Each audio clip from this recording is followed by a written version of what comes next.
এই ছেলেটার নাম পারভেজ হোসেন ইমন। বাংলাদেশের এক তরুণ ওপেনার ব্যাটসম্যান। দেখতে শান্ত, কিন্তু যখন সন্ধে থাকে তখন ব্যাট থেকে আগুন জ্বরে।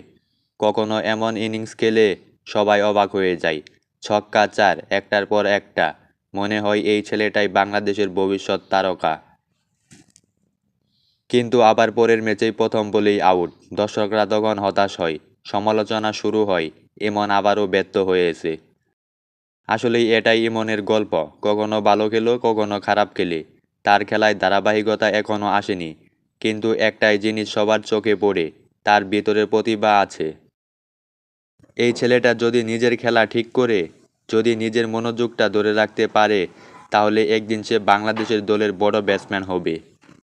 যারা ইমনকে খেলার মাঠে দেখছে তারা জানে ওর ব্যাট আছে সেই শক্তি, যেটা ম্যাচের রং বদলে দিতে পারে।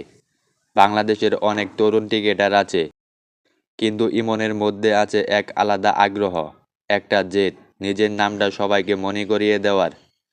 হয়তো আজ খারাপ খেলছে, কিন্তু আগামীকাল আবার জোর তুলবে। এটাই পারভেজ ইমন।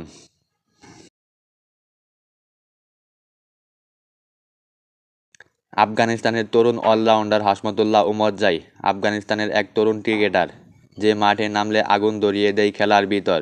দেখতে শান্ত, কথা বলে কম, কিন্তু কাজ দিয়ে চুপ করে সবাইকে উত্তর দেয়। বল হাতে সুইং করে ব্যাটসম্যানকে নাচায়, আর ব্যাট হাতে বল গ্যালারিতে পাঠিয়ে দেয়। উমরজাই ক্রিকেটের যাত্রাটা সহজ ছিল না। ছোটবেলায় গ্রামের মাঠে বন্ধুদের সাথে টেপ টেনিস বল দিয়ে খেলতো। স্বপ্ন ছিল একটাই, একদিন দেশের জার্সি গায়ে মাঠ মাতাবে। আজ সেই ছেলেটাই আফগানিস্তানের বড় ভরসা। বাংলাদেশের বিপক্ষে উমরজাই একাধিকবার চোখ ধাঁধানো পারফরম্যান্স দিয়েছে। শেষের দিকে এসে সবাই যখন ভাবে এই ম্যাচ তো শেষ, আফগানিস্তান হেরে যাবে, ঠিক তখনই উমরজাই ব্যাট থেকে আসে ঝড়। উমরজাই এমন একজন খেলোয়াড়, সে কখনোই হার মানে না। মাঠে তার চোখে দেখা যায় আগুন, মনে একটাই জেদ, দেশের জন্য কিছু করে দেখাতে হবে।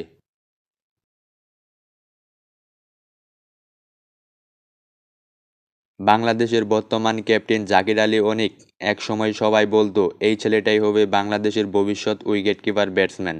কিন্তু ভাগ্য সবসময় কারো পক্ষে থাকে না। জাকির আলী অনেক পরিশ্রম করে আজকের জায়গায় এসেছে। দেশের ঘরোয়া লিগে দারুণ পারফরম্যান্স, ক্লাব ক্রিকেটে আগুন জ্বালানো ব্যাটিং। সবাই ভাবছিল এবার হয়তো জাতীয় দলে নিয়মিত হবে, কিন্তু সময়টা যেন একদম উল্টো পথে হাঁটছে তার জন্য। ম্যাচে সুযোগ পেলেও ঠিকমতো কাজে লাগাতে পারছে না। একদিন ভালো খেলে, আবার পরের দিনই চুপচাপ আউট হয়ে যায়। দর্শকরা সমালোচনা করে, মিডিয়া চাপ দেয়। সব মিলিয়ে কঠিন সময় যাচ্ছে জাকির আলী অনেকের। কিন্তু একটা জিনিস সবাই জানে, এই ছেলেটা পরিশ্রমী, জেদি, হাল না ছাড়া মানুষ। যে একবার পড়ে গেলে আবার উঠে দাঁড়ায়। মাঠে হাসি মুখে খেলে, কিন্তু ভিতরে লড়ে চড়ে নিজের সাথে, নিজের ভাগ্যের সাথে।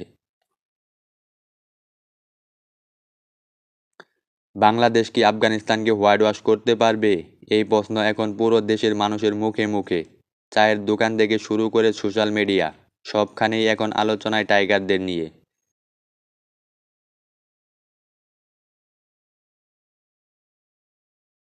বাংলাদেশ দল এই সিরিজে একেবারে আলাদা একটা রূপে মাঠে নেমেছে।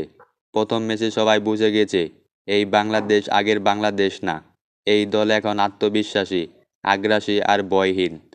প্রথম টি-টোয়েন্টিতে ব্যাট হাতে তানজিদ তামিমের থেকে যেভাবে চার ছক্কার বৃষ্টি নামলো, দর্শকরা তখনই বুঝে ফেলছিল বাংলাদেশ এখন বই পেতে নয়, বই দেখাতে মাঠে নেমেছে। তারপর পারভেজ ইমনের ছোট ছোট ক্যামিও ইনিংস দলকে এগিয়ে নিয়েছে। শেষ দিকে নুরুল হাসান সোহানের শান্ত ব্যাটিং আর রিশাদের বল হাতের জাদু, সব মিলিয়ে আফগানিস্তানকে একদম চুপ করে দিয়েছিল বাংলাদেশ।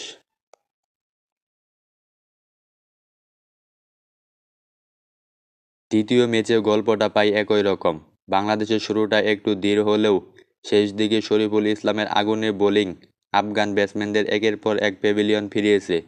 রশিদ খান, নবী, উমরজাই, কেউই পারেনি বাংলাদেশের স্পিনার পেসের সামনে দাঁড়াতে। বাংলাদেশ দল যেন প্রতিদিন নিজেদের নতুনভাবে প্রমাণ করেছে। একদিন ব্যাটিং দিয়ে জিতছে, আরেকদিন বোলিং দিয়ে ম্যাচ ঘুরিয়ে দিচ্ছে। এটাই এখন বর্তমান বাংলাদেশের সবচেয়ে বড় শক্তি। আর সেই কারণেই এখন পুরো দেশ একটাই আশায় বুক বাঁধছে, হোয়াইট ওয়াচ চাই।